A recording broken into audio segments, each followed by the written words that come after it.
Minuto Saúde UMC. Dicas e cuidados para você.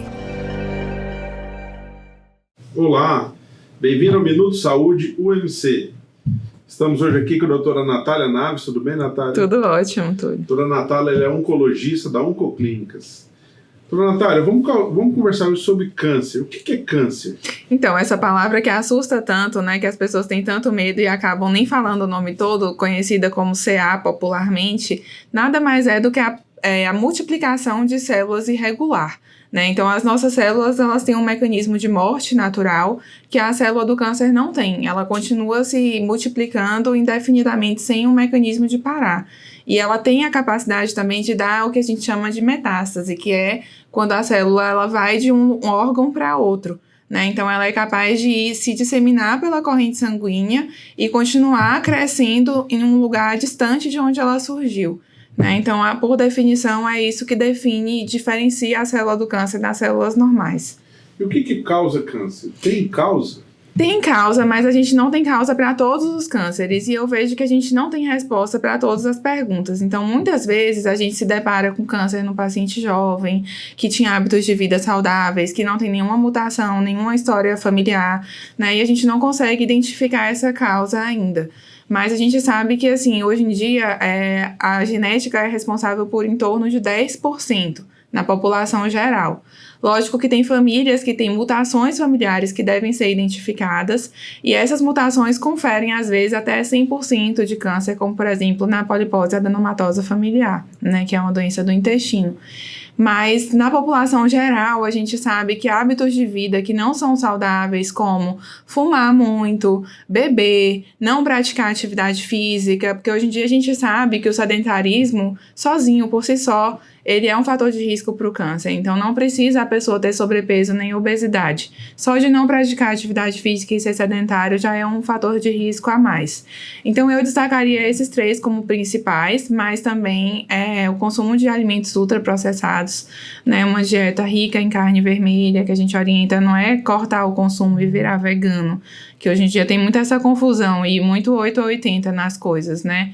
Mas a gente orienta a diminuir o consumo de carne vermelha, mesclar com outras fontes de proteína, como frango, peixe, ovo, né? E restringir aí o consumo de carne vermelha até 500 gramas na semana. E as outras causas que são as virais, né? Então, infecção pelo HPV. Extremamente importante a gente falar, porque é um fator de risco importante para câncer de colo de útero e para câncer de laringe, câncer de orofaringe, desculpa. Que a gente está agora no Julho Verde, né? É importante a gente falar disso também. A vacina do HPV é disponível no SUS dos 9 aos 14 anos, tanto para meninos quanto para meninas, por conta disso, né? É um fator de risco para ter câncer. Câncer tem cura? Pode ter, sim, em até 90% dos casos, quando é detectado em estadiamento precoce, a gente consegue curar. Mas, como eu falo, o câncer, às vezes, ele pode ser traiçoeiro. Então, para a gente considerar o câncer curável, a gente tem que passar 5 anos sem que ele volte. Né? Então, não é simplesmente terminar o tratamento, dar tchau pro médico e viver a vida, porque o paciente precisa ser acompanhado aí pelo menos de 3 em 3 meses no começo, pra gente garantir que aquilo não vai voltar. E o que eu sempre falo para os pacientes é que as campanhas de rastreio, elas focam muito no câncer inicial, mas existe tratamento para os cânceres avançados, metastáticos, né? Hoje em dia mudou muito, a gente teve uma revolução com o surgimento da imunoterapia, com novas quimioterapias, terapias-alvos, que possibilitou que a gente transforme o câncer numa doença crônica. Então, assim, a gente tem pacientes que vivem 5, 10 anos, às vezes, tratando um câncer metastático, a depender do sítio primário, lógico, porque tem alguns que a gente consegue viver mais tempo, né? Aí eu esqueci de falar, um outro fator de risco importante para ter câncer é a exposição solar, sem proteção. Né? Então, todo aquele sol que a gente tomou na infância sem usar protetor solar, isso pode ser um fator de risco para desenvolver câncer de pele também. Quais são os tipos de modalidades de tratamento de câncer que a gente tem hoje? Então, hoje em dia a gente fala que o câncer ele sempre vai ser tratado por uma equipe multidisciplinar, que vai envolver um oncologista clínico, às vezes o cirurgião, em casos em que a doença pode ser ressecada, às vezes radioterapia também. E dentro da oncologia a gente não tem só a quimioterapia. A gente pode ter hormonioterapia para alguns tipos de tumor, como por exemplo mama, próstata. A gente tem as terapias-alvo, né, que são anticorpos direcionados especificamente para as células do câncer, porque a quimioterapia não é. A quimioterapia ela acaba pegando tantas células, por isso que dá tanto efeito colateral. Mas que hoje em dia a gente também tem medicamentos que ajudam a combater muito isso. E a gente tem também a imunoterapia, que é o que eu falei, que revolucionou, porque ela vai fazer o quê? Desligar o nosso sistema imunológico, reativar o sistema imunológico contra o tumor, porque o tumor tem a capacidade de inativar o sistema imunológico contra ele cresce.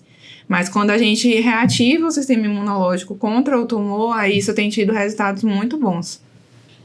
Para a gente terminar, o que as pessoas devem fazer para evitar câncer? Eu acho que, assim, mesmo fazendo tudo, ainda pode ter um câncer, mas as dicas que eu daria seriam tomar a vacina do HPV, tanto meninas quanto meninos, dos 9 aos 14 anos, né? Diminuir a exposição solar quando vai na praia, passar protetor solar, evitar o sol dos 10 até às 16 horas.